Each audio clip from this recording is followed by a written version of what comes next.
Très bien. Bozwami Bele Penza na Brazzaville et pas Sassou Nguesso na Malemba Nkulu na Sando na Lualaba na Bulungu pe na Masimanima na province ya Kwilu na Chilenge na Kasai Oriental. Bozali Bele ya Kolanda Libre Débat magazine na bino ya Lingala Courant boye malamu na 5e numéro pratiquement la semaine.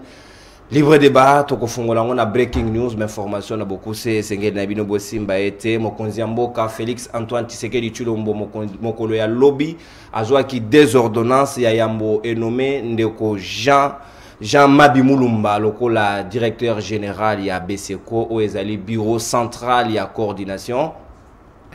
Ndei azali DG kuna ba nommé pende ko alaka mokambi ya banque centrale ya kala Deogracias Mutombo na qualité ya PCA topé président ya conseil d'administration ya ARCA o ezali autorité de régulation pe ya contrôle des assurances et sengel na bino pe bosimba ete ba information wana d'autorité na ki pona bino na breaking news ya mokolo alelo sujet ya débat ya libre débat et sengeli to fungola libre débat lelo na mawe etali bilan mokonzi mboka Félix Antoine Tshisekedi Tshilombo pour te promettre ki bino yango des sujet phare ya semaine ya poso tozali parce que le 24 to inaugura ki yango esengeli to 6 anango penza poso mais lobby autaki kosala échange de vœux na ba corps diplomatique na yango mokonzi mboka a se félicité pe azali satisfait na bilan sur le plan diplomatique pona ye alobi ke Congo ezaka penda na gouffre na libulu moko profond pour la diplomatie yenda bimisi yango a revigorer encore davantage ba relation diplomatique ya République démocratique du Congo na mikili mususu to kozape ba aspect ya décrispation ya classe politique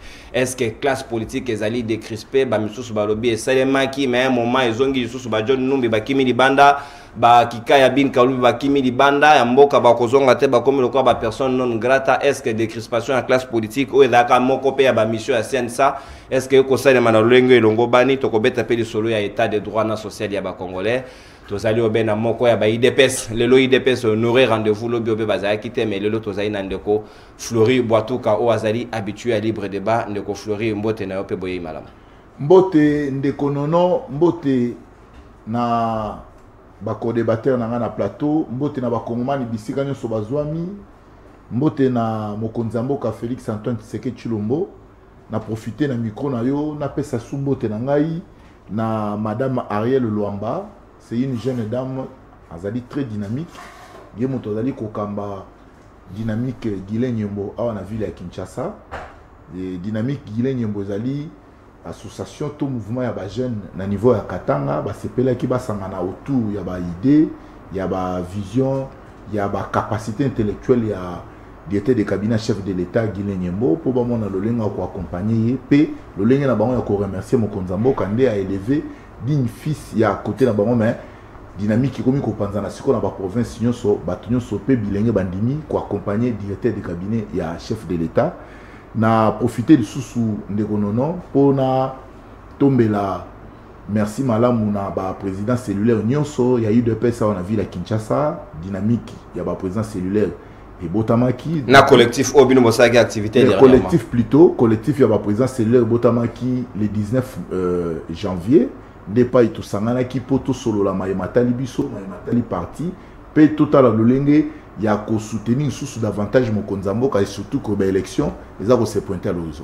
Très bien, Flori Boatuka ba élection ezali ko se pointer à l'horizon et sengeli renouvellement to ekoleka ndenge nini sengeli na ba congolais bango moko ba se décider na ba échéance ezali déjà ko se pointer à l'horizon. Owen Bosenge l'homme aux arguments solides azali très préféré et très demandé. Owen Bosenge mbote na pe boye bolamu na libre débat mokolo alelo. En tout cas mbote na yo mbote na ba co-débatteur. En tout cas, être ici, pour moi, c'est un honneur. Semaine 13 te suffit. En tout cas, ça me suffit. En plus, c'est une satisfaction. Donc, honneur parce que plateau, il y a Kitoko Bouye, et puis un plateau d'honneur. Et ça salanga plaisir à tout moment quand je suis ici. Mais j'ai dit aussi une satisfaction. Satisfaction, et ça parce que à tout moment, nazoleka awa, nazo atteindre cible nangai. Donc, c'est une chaîne de télévision où ils ont suivi de partout. Batubazolanda na l'intérieur, surtout à l'extérieur, nous avons des contacts, na monique feedback, il y a solo au Batubako Sakate et sous Salama.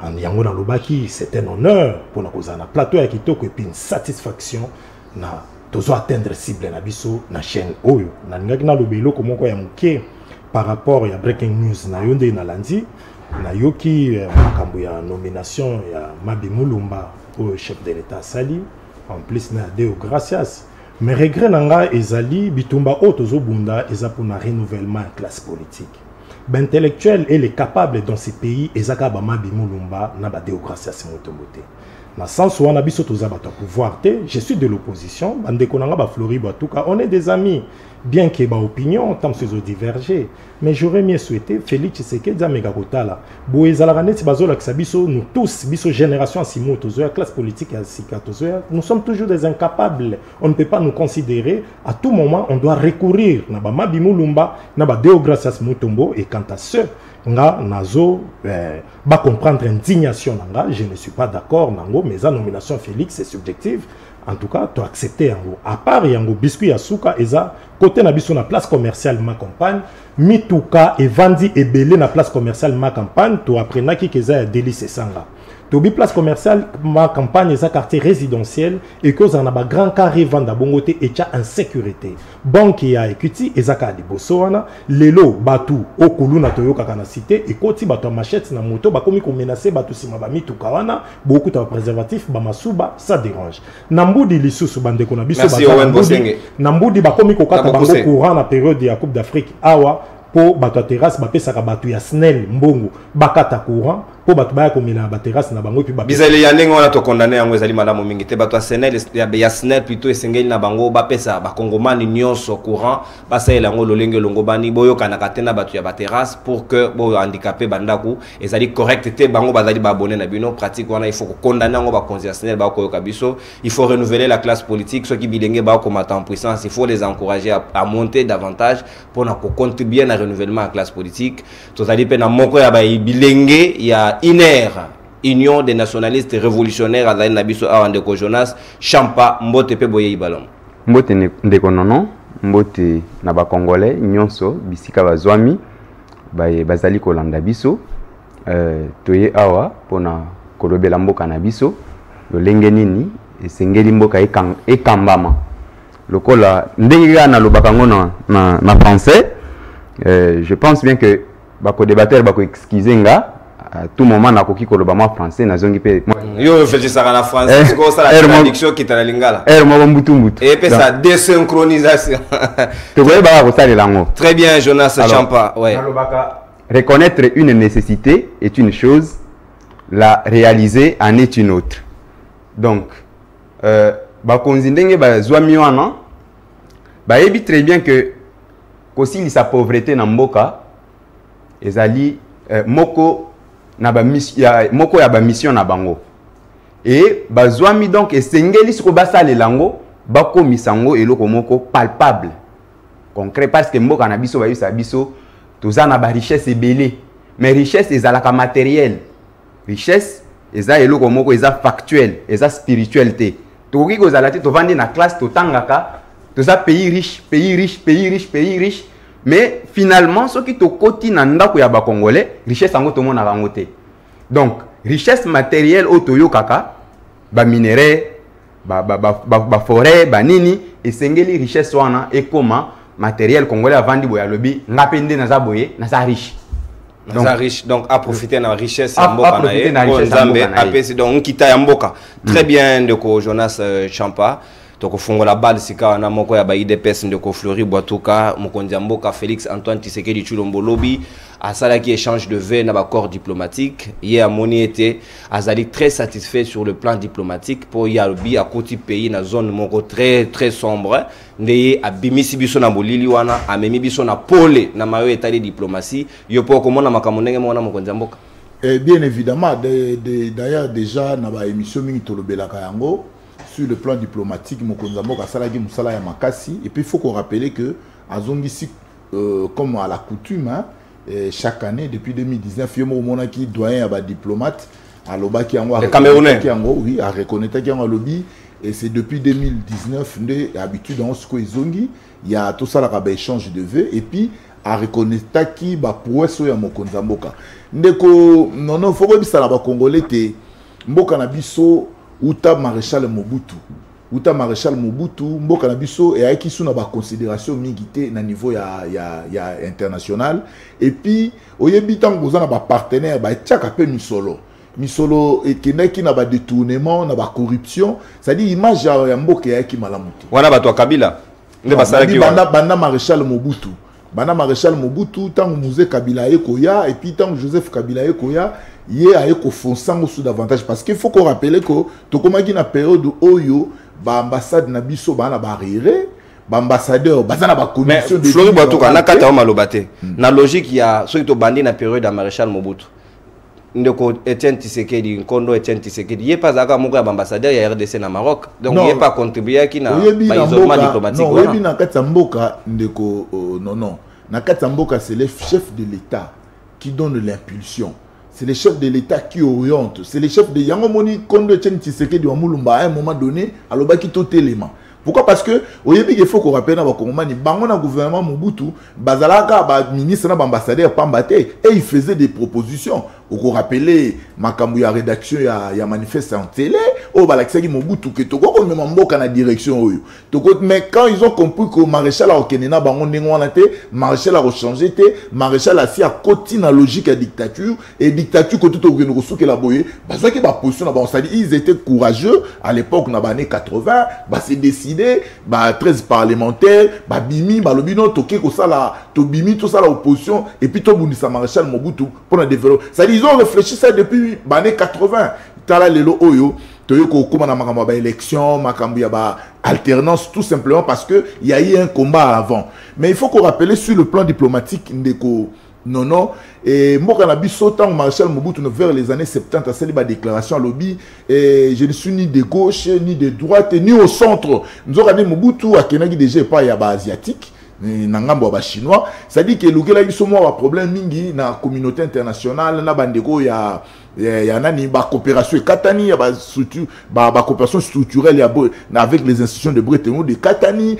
ça dit mboka to kotaki na logique moko ya malamu te corruption détournement mboka ezangi sens même bo moto na biso ba congolais bazaïwa à l'époque ça dit to aki même na ngambo ya Brazza bazaï ko considérer biso te ce qui fait que tant ndeko Kabila bomi en sous davantage parce qu'il faut qu'on rappelle que tant ndeko Kabila comme en 2001 coopération structurelle les zongi bazongi institution bazonga qui pour mona ike maye ko tambola malamu pour bazonga pas na indicateur etinda ba non il y avait pas des indicateurs lorsque Moussa Koufi Joseph Kabila il vient de nulle part à comme balaboro président de la République mais na discours naé nous savons comment les choses sont passées à l'époque na discours naé à la kisi ouverture en boka à la kisi retour naé sur le plan diplomatique et tout c'est ce qui fait que communauté internationale yaki non seulement pamba tozongi sur coopération structurelle pe na mbongo parce qu'il faut qu'on rappelle que expert na biso bakendaka à l'époque na réunion moko avec les partenaires financiers bango bakendaka na idée ya bapesa bango 2,5 milliards mais ta bakomi bakuti ba partenaire bacheli bango 3,9 milliards ça dit période à 2001 tina 2006 tolia mbongo wana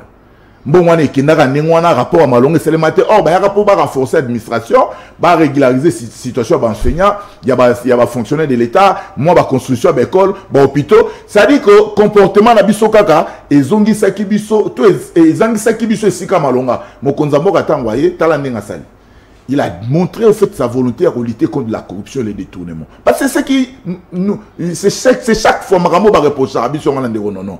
Tant voyez ba moni pe réellement que moto a la volonté à changer makambo. Et puis sur le plan diplomatique, nous avons fixé des rapports avec nos partenaires et yango esali que le loyo moi place wana RDC azongeli, moi place wana RDC azui, mais to pérenniser yango, to garder wana pour que lobby nango ezala susciter tout ça la rétropédalage. Donc on a mis parcours ya mokonzi mboka bilan est positif sur le plan non diplomatique. Sur le plan diplomatique le bilan est très positif d'ailleurs. Très positif. Ndeko Wen Bosenge bilan est positif mokonzi mboka yemo ko reconnaître ngo comme bino bozali ba peuple oya senge na bino pe bo accompagner mokonzi. Bon moi za peuple à Félix je suis acteur politique. Pour moi Félix Tshisekedi c'est un acteur. Yoza congolais. Ici, quand je réfléchis, je ne réfléchis pas comme peuple, je réfléchis comme acteur politique. C'est-à-dire, je peux avoir une opinion contraire à Félix et penser mieux faire que lui. Très bien. Problème n'a awa. Sujet au touché, ils ont des relations internationales. Auto discuter rappelé des fois dans le couloir, dans des flori. Dans les relations internationales, les relations où ils ont constitué un intérêt à l'État. ezate ke wana baby saki wana bongi saki non eza ba relation o ezo constituer ba intérêt na lobi bien ba intérêt mundele akotieli biso système éducatif na kata système éducatif o mundele moko atalisi biso toyekoli cours moko mutu to asali journalisme na politique extérieure toyekoli cours moko ba bengi yango ya ba grand système politique comparé na ba grand système politique comparé au mundele moko ayeli biso alobi na biso ba pays occidentaux nde pas démocratie ezali ba pays o achango koto mususu vers l'Orient na ba Chine ba Russie ba nani na ba Afrique eza koto oyo eza autoritariste ba pays eza autoritariste pas autoritarisme côté dictature ya makasi ye moko ka mundele mutu asali ba jugement on a pas classé bongo sikoyo or en réalité nakati il s'agit ya question ya ba conflit d'intérêt mundele soki yo congolais otali ke pour l'intérêt na biso ya RDC pourquoi ne pas coopérer par exemple na russe balobi akomo coopérer na ba communiste c'est comme ça qu'on a abattu Lumumba ezate Lumumba sala ki politique ya mabe mais azota l'intérêt nini o ya koki kozwa na bande komisusu ya libanda pour développer pays na ye mais soko sali likambo o eke na intérêt ya ba occidentaux te ba considérer yo comme un mauvais élève et puis ba combattre régime na yo ça ne veut pas dire que tu es un mauvais président par rapport à gestion un pays na yo non eza conflit d'intérêt au moment na que rupture et kotaki na moment moko entre les occidentaux na régime ya Mobutu Mobutu pas zaki amina bango makasi na moment moko tension ekoti Félix pas okoki kozala bango moment moko malamu na moment moko pe tension ekokota soki bamoni asali ba accord na batu o ba considéraka ba diable o na grand système politique comparé bazozo bango comme batu autoritarisme bazozo bango comme batu ba brigand sur le plan diplomatique bako combattre le régime à Félix. Dire que Félix n'est pas salé les biso malam. Non, moi je pense que Félix, pour le moment, Félix après son élection, et c'est un qui a la légitimité internationale. C'est-à-dire, si le plan international, dans des relations internationales, les Occidentaux, digéra qui pensait l'élection Félix, il n'avait pas accepté que Félix ne soit pas élu. La preuve, au comment la première fois qu'il a été en Belgique, tu dois nous prouver chaque jour qui passe que réellement il est comme président. Et ça, c'est que ça Joseph Kabila. Alors pour Félix, c'est ce qu'il dit, il y a été comme exercice moko ultime, il y a asolo la naba pays occidentaux, atali sabango nganaï. Mais Félix a razo solana batouana, Félix a dit sabango, je suis prêt à accepter. Bamakambo belo to solana bino. To zalaka ko tuna risque même lelo oyo nini na biso code minier automatique na 10% au Joseph Kabila van qui est de Tolongwa na 1 to côté na 10%, place créer là qui est attention sur le plan diplomatique. Et conduire rien à isolation, tout à isolement. Félix est raillé, les ennemis qui ont combattu Joseph Kabila, qui avaient des dons contre Joseph Kabila, parce qu'à Matissi, de 1% à 10% dans le code minier. Il faut repréciser, est-ce que le code minier est profitable pour les Congolais ou pour les Occidentaux? Soit pour les Congolais, est-ce que c'est mabeto madame? C'est profitable pour les Congolais. Tout le monde a 1%, tout comme on a 10%. Et ça profitable pour les Congolais. Alors, ça a énervé la communauté internationale. Oh, à toujours na 1%, la communauté internationale, la Kabila, Tomatela Bino na 3%. Et alors, tu peux cette possibilité, troisième mandat, Kabila Bignetz. Na ça, la mandat n'est pas na kata constitution. Mais peuple n'a pas fini à Mouyibi, n'a dimi na Mouyibi. Mais Tomata na 10%. Ça a énervé la communauté internationale. Excusez-moi, Katangate na aucun brièvement. Peut-être n'a pas prise de parole, nous diminuer. Mais et ça là qui que, Félix Tshisekedi est raillé. Ces ennemis-là qui avaient des dons contre Joseph Kabila qui n'a pas accepté leur offre et qui tombe à 3% pour n'avoir intérêt dans Bango, ils avaient des dons contre le régime passé. Félix a commis ici Bango des amis, notamment les Américains, notamment les Français, les Allemands et les autres. Mais malheureusement, président Félix, sur le plan diplomatique,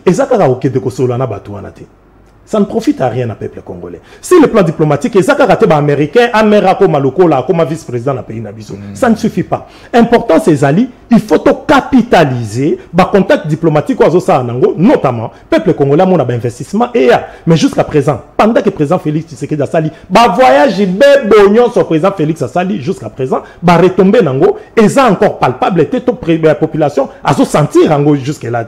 Alors, si le plan diplomatique est là, comme à la Moutolinga, mieux vaut ami et belete zana bangonda bumozo profiter nango. On n'a pas encore des investisseurs chez nous, on n'a pas des entreprises pour na bilenge o izo singa balongo na chômage. Jusqu'à présent sur le plan militaire. Toyebi ke batu nyonso ba créer désolation na est pays na biso, ils sont comme base arrière eux les occidentaux. Ba occidentaux ba lingaka toujours ba multinational nyonso baza derrière bato comme ça. Ce sont des occidentaux. Yango biso to linga. Moi je pense que la diplomatie au président Félix Okende, il parle avec ces gens-là, mais je vois que ba multinational les communautés internationales, ils jouent à l'hypocrisie avec Félix Tshisekedi. Jusqu'à présent, le président Félix a coqué que c'est pas vanité, disant que diplomatie côté on a réussi pour le peuple congolais jusqu'à présent, non on a profité d'un côté. Peuple congolais jusqu'à présent, non on a profité d'un côté. Jonas Champa sur l'échiquier international, la relation internationale, et ça m'a ya bonne foi et ça m'a cambo longina et longina nga kitoko topé ya yo kitoko te et ça m'a cambo ya ba intérêt. Né yango président de Gaulle ya France alobaki les États sur la scène internationale bazali lokola ba monstre froid. Place à moni ba intérêt na yezali menacé et sengé na ya bimisa ba griffe pour na bundela yango. Toyi komona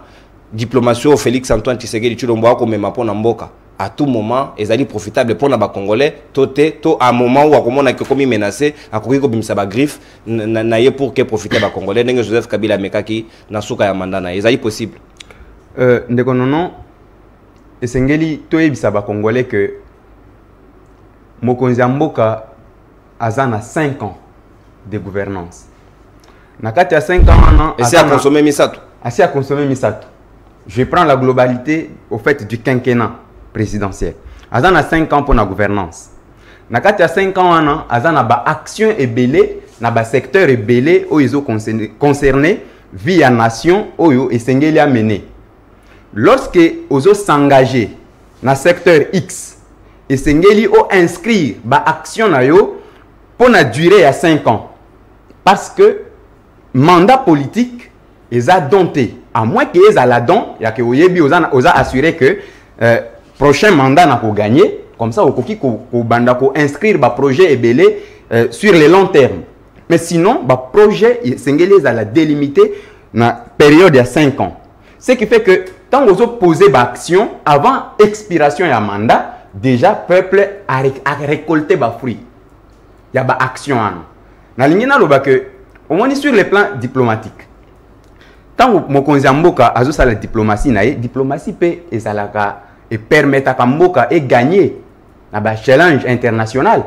Mais au Yébi, grand journaliste qui a relevé le challenge international où le RDC a perdu. Donc, na côté wana, la COP26, tu as gagné 500 millions. Tu as commis le pays solution, va reconnaître Bassé à Congo, la première réserve mondiale et espace vert, et c'est un habit bon dimanche, on a forêt na biso. Na COP26, tu as gagné 25 millions, bon, on va essayer. 500, il a dit 500. 500, essayez. Donc, c'est tout ça la différence entre la promesse et la matérialisation. Donc, non.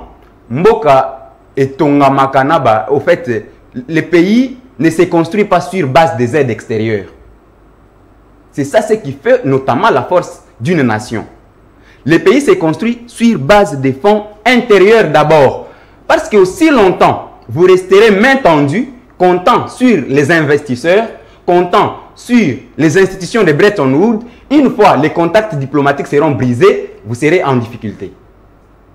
Ça, c'est une certitude. Je vous donne un exemple. Toza Lelo Mokonzi Mboka a décrété qui gratuité de l'enseignement de base. Tant on a décrété gratuité de l'enseignement de base, parmi les financements, grande partie est confiée à la Banque mondiale. Imaginons aujourd'hui qu'il y ait, je ne suis pas prophète des malheurs, imaginons aujourd'hui qu'il y ait des incidences diplomatiques et que cela puisse briser le contact entre Mboka Nabiso et l'institution des Nations Unies. Gratuité kosuka api. Au moins et sika tozo soukela. Et donc ngai nakoki c'est vrai diplomatie est amalam. Et sengeli sikoyo ba effort intérieur et le ba effort extérieur. Pour que ata soki ba incidence est commis to souffrir te na kati mboka na biso.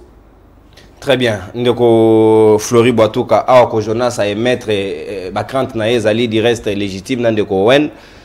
faut ngosa la diplomatie à malamu esenge na yo assurer barrière na yo sur le plan interne. Biso na PIB na biso production comme le lot quasiment presque zéro. Congo a ko produire le côté, Congolais a ko linga soma masango ou talibanda, Congolais a ko linga soma mbisi poisson chinchard ou talibanda, sauce ou talibanda, alors que yemoka ko kiko sala yango awa sur place, to ko sala yango te diplomatie yango to ko sala yango lolenge kani sikasika en interne to ko sala le côté.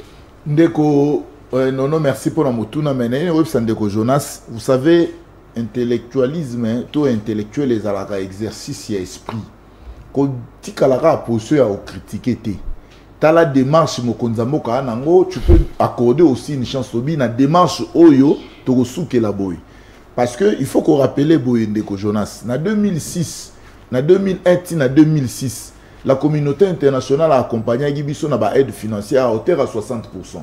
C'est que biso moko budget toi il y a quelques millions mais il faut bango ba pesa biso 60%. To comme en 2006 ba katina une coopération structurelle wana. Pourquoi? Parce que mbongo on peut ba yo pesa biso ndeko non. Ça dit au lieu to sala la mbola mata di to sala la l'État profiter na mabumu abatu. Ça la mabumu abatu. Il ba trouver biso sérieuxté. Na o ko rappeler na 2006 na mois d'octobre ndeko Joseph Kabila komela ki sous président de la Banque mondiale à l'époque type Mutuana zaki mexicain a komelié azo sengaye pour ba accompagner ba programme ya réforme économique toi qui nango et tout et consort mais fort malheureusement réunion Banque mondiale semara na Singapour Congolais tamoko sagini akenagité aujourd'hui en relations internationales toi na principe to benga ya mondialisation ezolo inga ko laxate aucun monde no village motoro vivre yé mon côté Montoro vivre moto toko ko tia yo maboko toko ko sangana pourvu que mutuna mutu a préserver l'intérêt na yé. Na opeson d'examoko lorsqu'on nous accompagne, ba accompagnera biso poto tomboma. Mais babé na biso zali ke ndeko nono so ba accompagner biso ole biso to profiter ne loko ba na accompagnement nango nous on bouffe. Et là on biso to tele les anini. Il faut par contre to accompagner mon konzamboka na lutte oyo. Il faut to accompagner pourquoi parce que na yo ki olobi loko mo bien qu'il faut effort à l'interne et ça mais je vous rappelle que tout ce Simboula au 2021 avec la mobilisation à l'interne il y a 12 000 milliards de francs congolais qui environ autour il y a 6 milliards il y a dollars. Mais le bien profiter mon tout non il y a ceci mais ndeko nanga nanda ko oza mobola non ozu mosala lelo na 5013 ba peso premier salaire pensez-vous que mbalamoko bani ko résoudre mangamunyo sauter ta ba peso premier salaire oye bani ko tala et le roni ezozanga ezoza kiti mbetu bo fofu futa pe minerval obi o refuta pe bana minerval musomi le Rwanda goûter o futel nanu bana minerval ça dit c'est un problème mais déjà au monique nation zu musala nation zu mbongo écolo et se mesurera na hauteur à budget na yango ce qui besoin la budget capacité wana ne beaucoup résoudre des problèmes or tala le mokonzambo basali yango moni même na sur le plan international baza ko remercier pourquoi parce que la lutte contre la corruption et le détournement ils allaient frein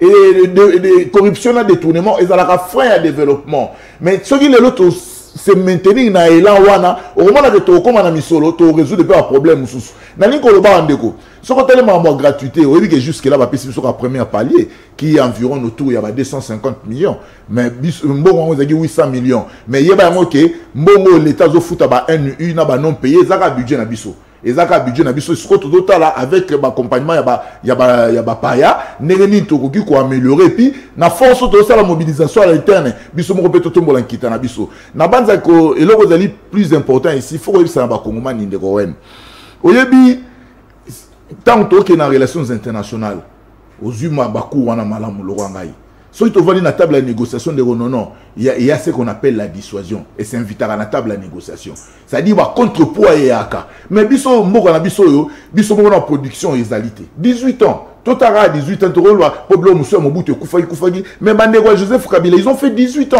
18 ans pas mal le 21 ans so tu na logique on a plus 3 ans il y a la production de maïs déjà chez nous. Déjà avec Nani Service National, nous avons produit des maïs et nous continuons à produire. Il y a la reprise à Bukana Lonzo. Et puis, il faut que ça va tout pour nous monnaie le rabat pour le mingité. Nani programme volontariste agricole. Oh, ezana menkaona na wana nani na kundi eska ba produire biso loso ba produire biso na fufu à manioc. Ça dit que pour mes alnines 90 millions 100 millions d'habitants avec une production il y a 10 tonnes ou bien 10 000 tonnes 20 000 tonnes c'est encore insuffisant.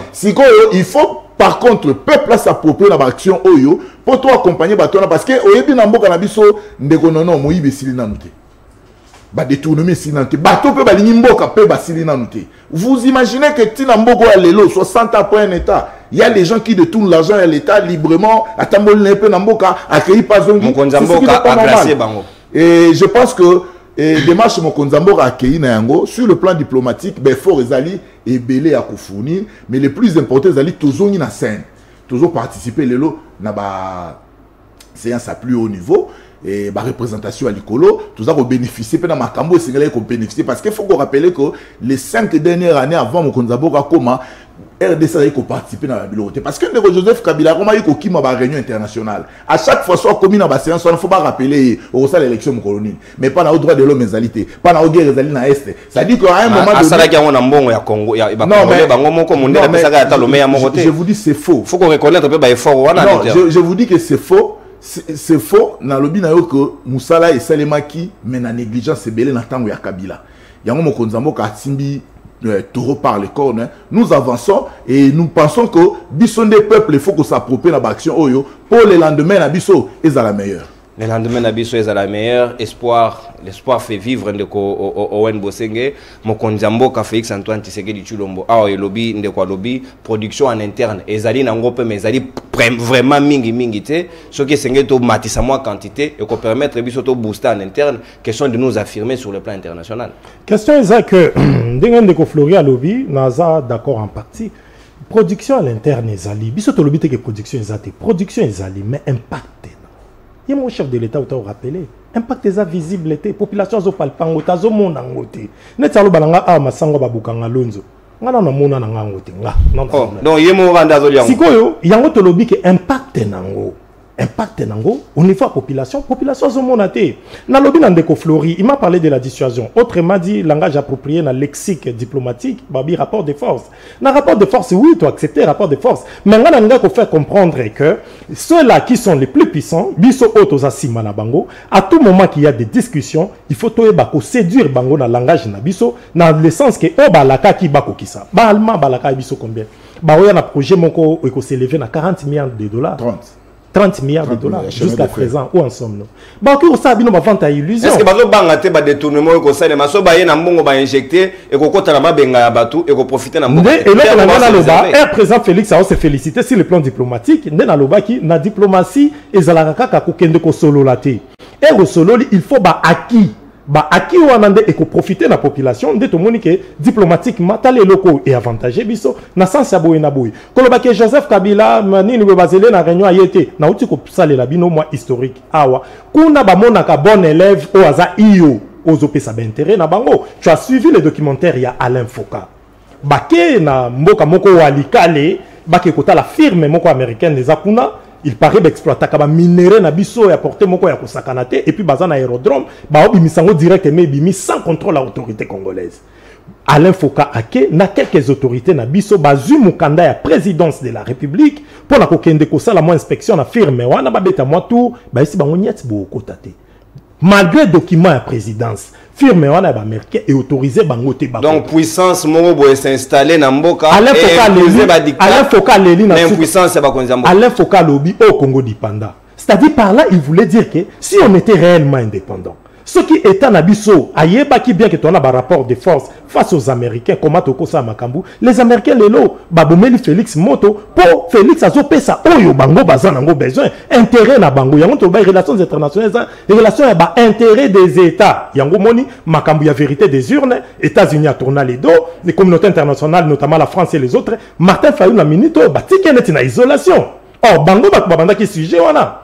On nous appuyait, bisoto c'est la vérité des urnes. On a oublié sa relation d'intérêt. Tant qu'à nous sater ce qui Félix Tshisekedi, Lelo, Biden, Babetania, comment beta Félix na Mukongo, Tobo Inaboué, c'est un exploit, ils ont exploité. Peut-être Félix Tshisekedi a accepté qu'on paie sa bango, oh bango bazanango besoin. Mais est-ce qu'on a retour? Biso peto senga bango, oh biso tozanango besoin. Notamment, toi on a besoin d'insécurité si la pays na biso. Tout vivre dans la sécurité. Parce qu'il y a l'impression que Mokonza Mboka a représenté la situation de Mboka Penza Malamu Mingi na tapis vert wana ba négociation pour dire qu'en contrepartie par exemple pays dans la poste lotilique des certes en électricité et permettre ba Congoman union so ba mon apole et pas iwapi bavandi au moins on dirait azo pesa makanisi wana te azo kamataka ya kopesa mais ya recevoir azo laksa bango. Président Félix azo pesa makanisi wana akoki na épée bien kopé sa makanisi d'abord de un eloko mona ngana loba président Félix aza technicien en diplomatie. Era Saint-Gérard on devrait avoir un ministère na biso o ezali ezo s'occuper na makambu ya ministère affaires étrangères ezana ba technicien en diplomatie Lutundu la zalia ko samusala menga na ebiso yango na lobina Christophe Lutundu lango ba retomber nini peuple azomona. C'est là où nous revenons ne place na loba ki président Félix Razo kende mingi ko solo na bandeko wana il parle bien, il peut beau parler mais problème ezali est-ce que bato wana va prendre en considération et puis va matérialiser promesses faites bazo matérialiser. C'est ce qui traîne les pas dans sens on a toujours le baquet et zo senga vraiment pour la pays nabiso kosolo la oui na ba concert des nations tozo kutana oui mais il faut tout capitaliser ba contact wana en sorte que population a profité nango parce que jusqu'à présent moi je sens tozana une espèce d'isolement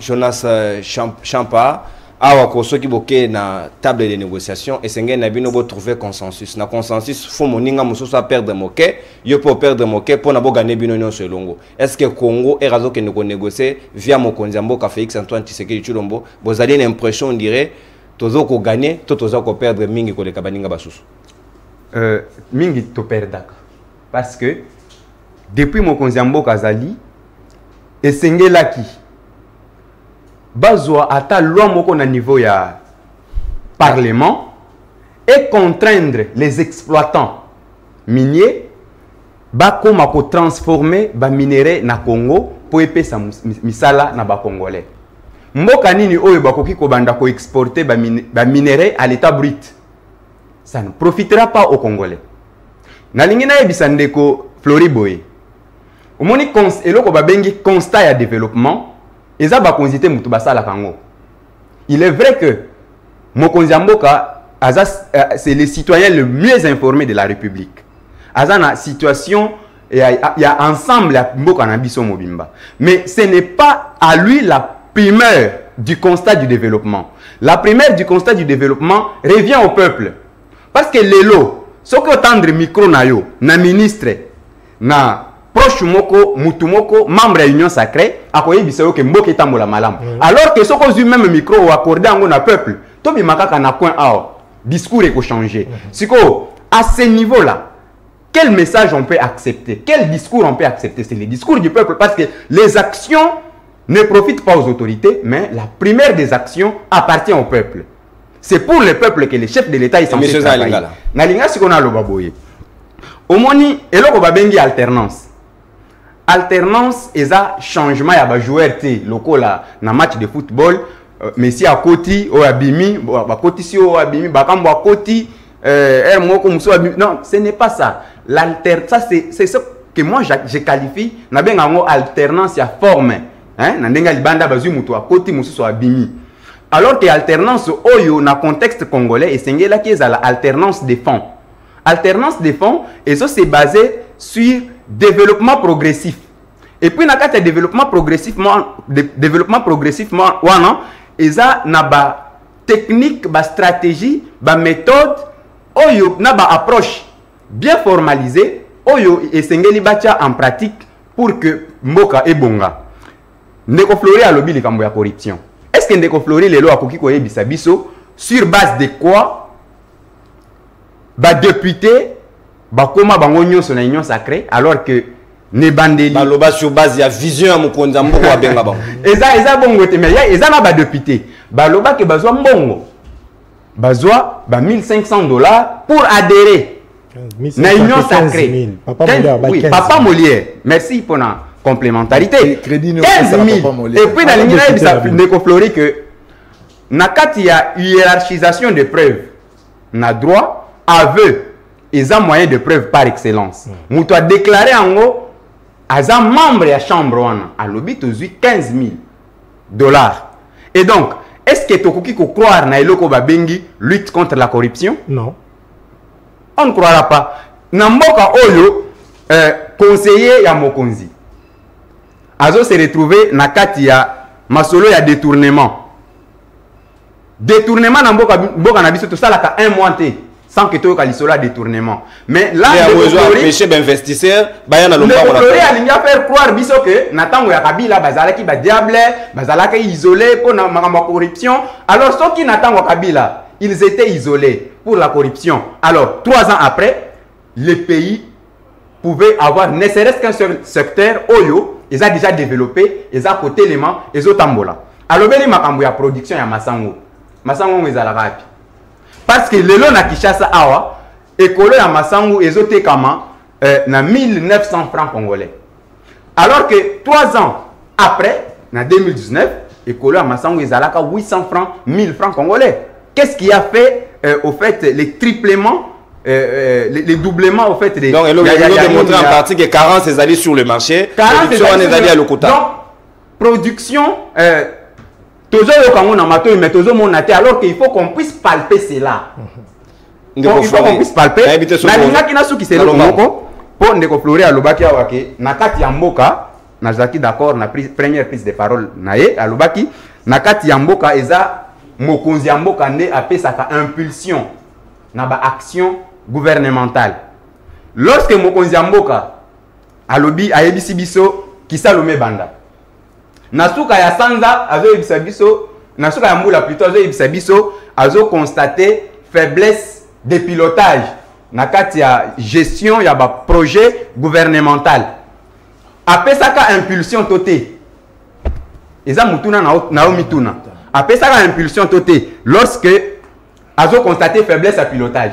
Est-ce que mokonzi ya mboka akoki koya kopesa biso koyebisa biso ke azo constater faiblesse à pilotage to esengelaki na ye azwa ba mécanisme pour que a éviter faiblesse à pilotage wana to palper ba réalité ya ba action na ye azali ko na ba coordination oye moka lobela ki merci sur le plan au fait ya gestion parce que ye moka loba mboka esi ekufa wana tozongela soute merci message eleki est-ce que ekoki kozala na batu oyo est-ce que mboka oyo esi ekufa bakoki ko espérer production. Merci. Wana peut-être contexte au malobe marinde yango te na ebité ezali maloba nanga mwande kwa ide pesoka ko kozongela pona yango mena lingaki peto beta mawe tali décrispation ya classe politique. Mwana mboka Félix Antoine Tshisekedi Tshilombo era kamati pouvoir to moni ba Moïse Katumbi ba pesi bango ba passeport ba zongi en pompe ba zongi na mboka ba poursuite to bazaki nango judiciaire bande ko sa masute ba tunyo so ba beti maboko iyo mais mokolo alelo to komona ba kongomani mususu ba ko bima ba ko kima moya ba zonga susu ezate le kaya kikaya bin kaluba o azali moko ba azaki moko ba conseiller Joseph Kabila le cas général Numbi o azali pe isusu na mboka te akima na ebite pe moko ya ANR AG ya ANR soki Kalev Mouton ye pa azali na kati ya Kinshasa auto yebite to pe na kati ya Congo décrispation ba lobby on dirait eza na ba souci moke est-ce que bino pe bo ndimi ete ezali na lolenge wana. Merci ndeko nono avant de répondre motuna na clôturer au fait moi idée mo yela kinga na makambo ya diplomatie et tala ba résultat au tozu na diplomatie au mokonza mboka memi. Omoni Bloomberg basali l'étude na bango ba démontrer que na RDC toko ko fabriquer ba batterie électrique ba voiture électrique d'ailleurs totayi ko sala nani forum international business ça dit ça sont de prouesses ya diplomatie et aujourd'hui na minito nous bisa ba commission c'est salemaki peut-être d'ici là moi dans quelques jours quelques mois au Monaco implantation ba izuna yo salema qui va donner au fait de l'emploi au Congo. Et tu as des promesses c'était ba Congolais ba ko. La promesse c'était lelo oyo nani makambo voiture électrique na ba batterie mon frère est en vogue ça dit que nous avons aujourd'hui le privilège à gagner ma marché et ça ne met pas na biso. Parce que tu as presque premier producteur à lithium na effectivement et puis tu rappeler les sources que tozongi si grâce à la diplomatie na lelo tozongi si accord na biso na ba émirats arabes pour la construction au profond de banana qui va au fait aussi occasionner plus de 500 000 emplois. Déjà mokonza moka si tout va bien les week-ends à Ozala na Congo central ouais. La première PR. Je pense que ndeko wen na lobela mamba voyage mingi mais na ko yebisa ndeko wen na politique étrangère, ça dit qu'aujourd'hui la RDC a beaucoup de partenaires. Ça dit que voyage mokonza mboka isangana ki pe na mandat na ya Union africaine, c'est ce qui a constitué mais na ko rappelé que ba voyage wana nyonso est rapporté 4 milliards non seulement place aux États-Unis au niveau international. 4 milliards de dollars américains. Ba voyage a fait Tshisekedi. Oui, est rapporté 4 milliards de dollars. Mais alimons rebelle pour Namboka. Mais alimons rebelle, c'est ce qui fait que yango do mona biso que na 2022 wa eza année oyo je vous dis vous allez constater to ya osoko ba makambo rebelle wate mais bande ko bazolo ba production on le sait ah bon yango ba bombi yango pour batia en application mbongo ezo sala makambo pe rebelle ezo sala makambo rebelle yango nde bande ko babi a impact visible je crois que c'est un processus ndeko non to lobia wa ke bato ba bola ndako boani lokote automatiquement du premier salaire au réseau de la production. Très bien makambo de crispation mais nani pe ko bisa ndeko Jonas que production, c'est tout à fait normal, mon cher. Nous sommes à la première production. 100 millions d'habitants, pour ressentir l'impact en Dénin. Il faut que ça ait chance. Les généraux, le cas sont au Kabou, il faut que ça ait chance. Il faut que ça ait un programme volontariste agricole. Tu peux ça ait chance. Ça dit que toi, accompagner Bango, et cette production profitera qu'au peuple congolais. Makamaba des crispations de Gonanga, wana ya rasu question to rebétate. Des crispations politiques, il est le ezali. Ce que tu as Makamaba John Numbi, mon frère. Au moins, il va faire reprocher à chacun de nous. Et alors, on a un acteur politique, mais c'est inscrit dans la logique de l'opposition. Mon frère, mais l'intérêt que l'on a fait,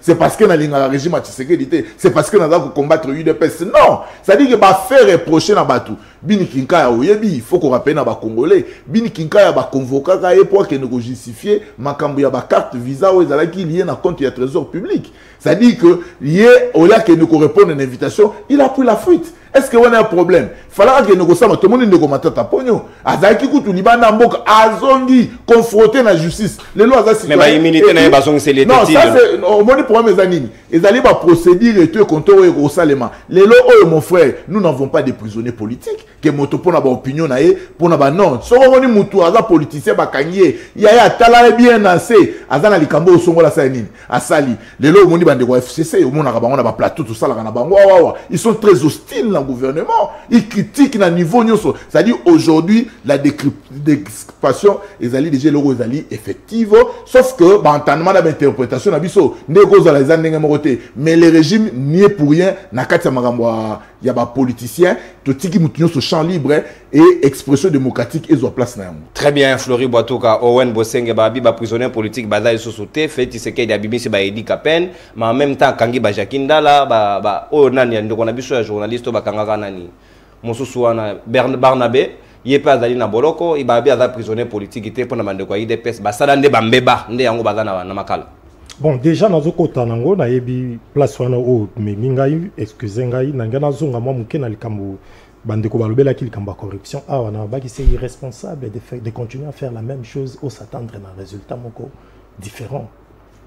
Même pratique au ezalaki na régime passé il y a ba corruption. Même pratique, il y a que protéger bateau basa proche ya mokonzi. IGF alenge taloba na biso amoni azana ba soupçon de détournement na EPST pour na toni moi jusqu'à présent aza inquiété. IGF kaka moko wana dernièrement tota ozana ba dossier moko je crois député moko ya bango ya Union Sacrée a ko révéler biso ba question ya conseiller Marcelin Bilomba 14 millions. Jusqu'à présent, Aza inquiété parce qu'il est proche de Félix. Mais sur les Zaki Motomousou, Bajakinda, là-bas, déjà, pour Basbakanga Kyokala. Awande Kunanga Flori à lobby, voyage à chef de l'État, de bénéficier de 4 milliards. Nazana de Tango, les informations YOPC. En tout cas, on a des informations pour un Lukakana, on a un voté, mais on a des pouvoir, YOPC 4 milliards. Mais quelque part, Azo reconnaître les sous à lobby qui est non, c'est tout ça, les productions et qu'on profite de la population. Et qu'on profite dans la futurologie. Alobi production ezali mais tellement que tout est là alobi ezali excusez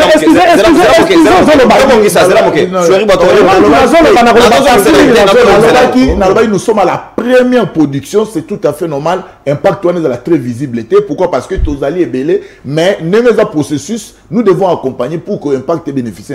Très bien. Aloba qui a monté. A changé. Non, Aloba a monté. Oh, yonde au Katinga. Non, on a noté très bien. Il parlait de la production, fabrication à batterie. Et très bien. Nous devons interrompre pourtant on a toujours un cas de sujet. À lobby et qu'on profite de la population, ce qui te tient à la production, c'est ce que tu avais dit. N'a pas cité?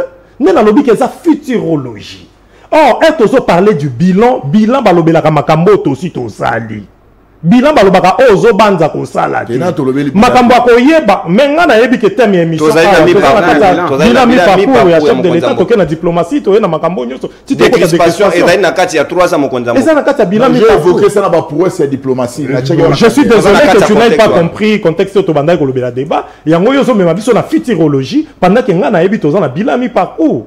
Yango na lobby. Population problème na ye ezala impact visible, c'est que la population a vécu ou palpé. Né le koto lobela awa. Quand la biso te ko ba production à batterie, nani ta yebi que tona ba minéré awa, to tozana ba biloko ba ressources o ko permettre biso to fabriquer batterie na pays na biso. Nani a yebi ngote. Nani a yebi te tona ba ressources o ko permettre to fabriquer ba bombe. Nani a yebi te. To yebi ngo. Lobby zo pesa misala. Étude mo pe lobby. Zo pesa misala na bilenge o ouais. Étude mo pesa bilenge misala ba fabriquer ba mituka. Ko pesa. En la future. On est dans la futurologie, messieurs les journalistes. Tozo balikambu ya bilan. Bilan balobaka o boko sala lobité. Bilan balobaka o tosi to sali to sali. Nous déplaçons la bande koloba. Ah, question totale de décrispation politique. La question concernée la décrispation politique, aujourd'hui, c'est qu'on doit reconnaître qu'il y a quelques avancées. Il y a quelques avancées, bien que Bande Komissu sous les lots, Bakoti Nakata opposition, on a encore du temps. Bande Komissu Bakoti Nakata opposition. Excusez, parce qu'on a répondu, on a côté décrispation. Voilà, il y a un lobby. Les lots, on peut reconnaître qu'il y a quelques avancées, bien que Bande Komissu va rejoindre en opposition. Communication na bango eza malamute. Ils ont trop traîné pendant 18 ans na pouvoir. Ba yebi ndenge obiso to critique raté na kata ba critique na bango, bazobi ma des fois libanda. Moi je peux critiquer président Félix banda tongo tibutu na okota na dommageable té. Au moins bande ko na biso misusu ba région dans l'opposition, ndezo mema bango ba misusu par rapport ya ndenge yo tambola ki malamute, ba interpeller yo. Mais toza na besoin tozo susu ba avancer na ngomwa mingi, to lukalelo kimia ekota na kata. Prisonnier politique le bazali politique, ba prisonnier politique bazali. Ba Barnabé bakanga ki bango pour l'expression.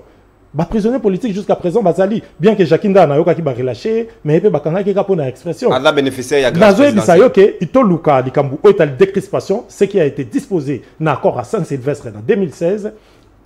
Toluka, to matérialiser en gros Félix moko na biso les lois en kata pouvoir, toluka batutotika libre champ de communication, liberté à communication et expression. Ainsi va la démocratie. Jonas Tchampa, prisonnier politique baza sous sauté, mokonzambo kama na mboka Félix Antoine Tshisekedi Tshilombo, akamati mokano ya kobimisa ba bazaki na prison ba considérer ba loka ba prisonnier politique, mais batu mususu ba lobby ba kongomani mususu ba mono ndre akangi pe basusu oyaye akotisipe kuna. Yo za na makanisa lolenge wana to yo moni outre que autre. Et là, quand on attend de refleurir à lobby prisonnier politique basate, na kanisi bien yo rappeler que za na bandeko baza na prison, bakanga bango pour la liberté d'opinion, la liberté d'expression.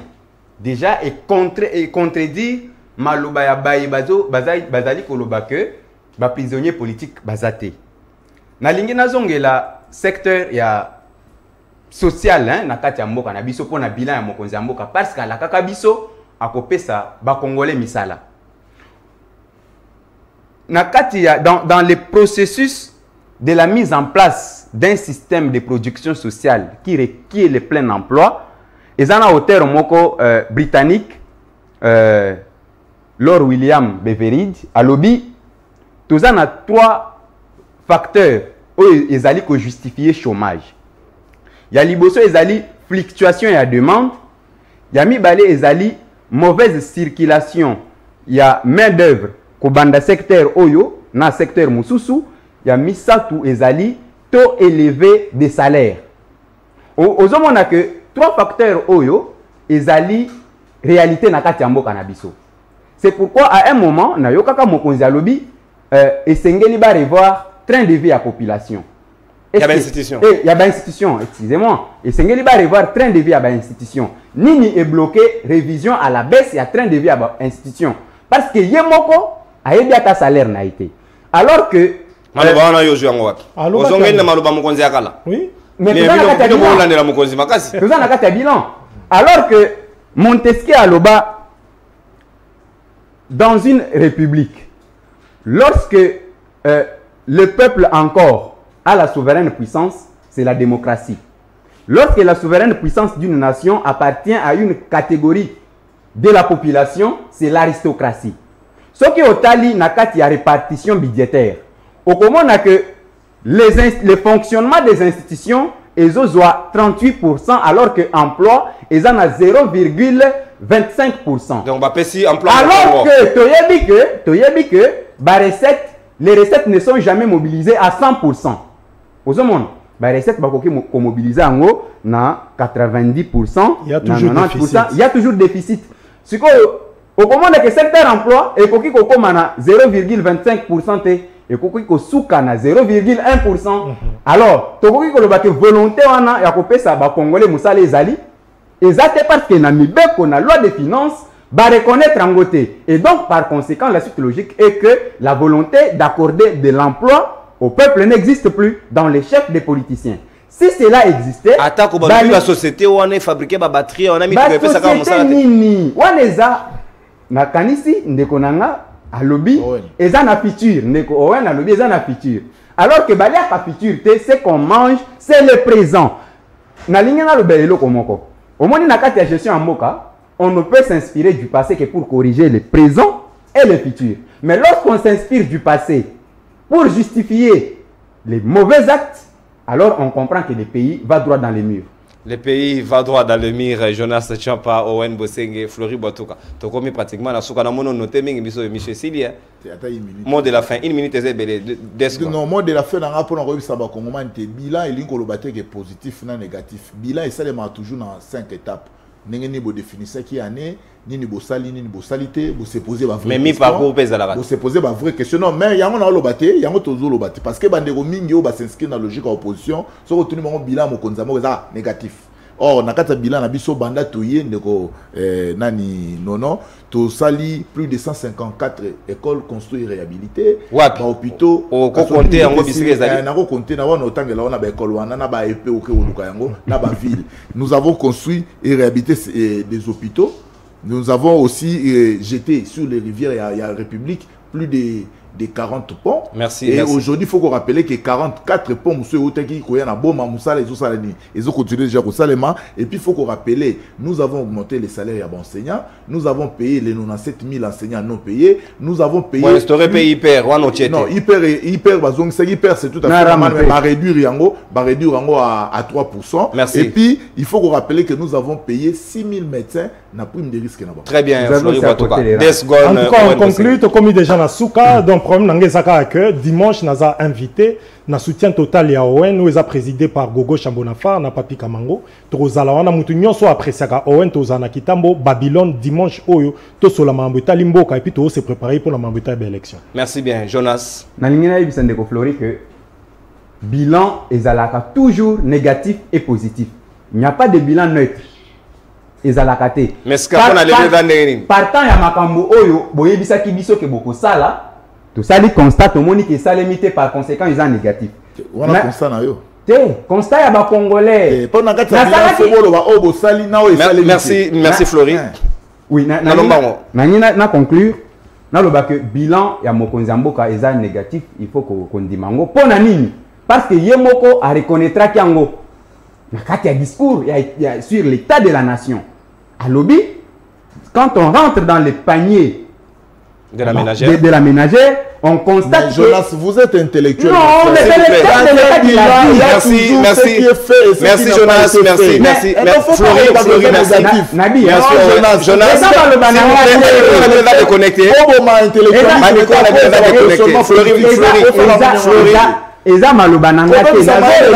merci Jonas. S'il vous plaît, merci. Jonas. S'il vous plaît, Flori. S'il vous plaît. Jonas,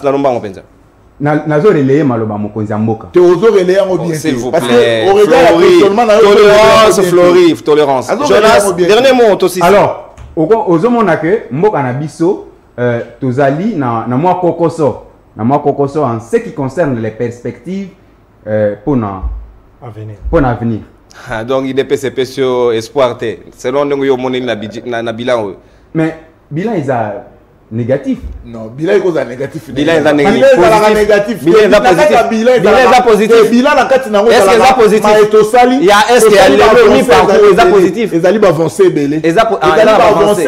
Ni positif ni négatif. Non, ça dit que bilan est positif. Positif ou négatif. La bêtise, échec complet. Merci beaucoup pour la confiance d'Abino renouvelée dans Samuel 13 Télévision, dans le magazine d'Abino Libre de Banalingala courant. Bodaï qui est belé à Kolanda Biso. Juste après nous, Bolanda Semel matin, na Sabrina Mouadipe Béni, bah, pour entretenir Binovoma en toute responsabilité. Tout côté nous sur le lobby pour dernier numéro à Libre de Banabiso ya samedi. Au revoir. Au revoir.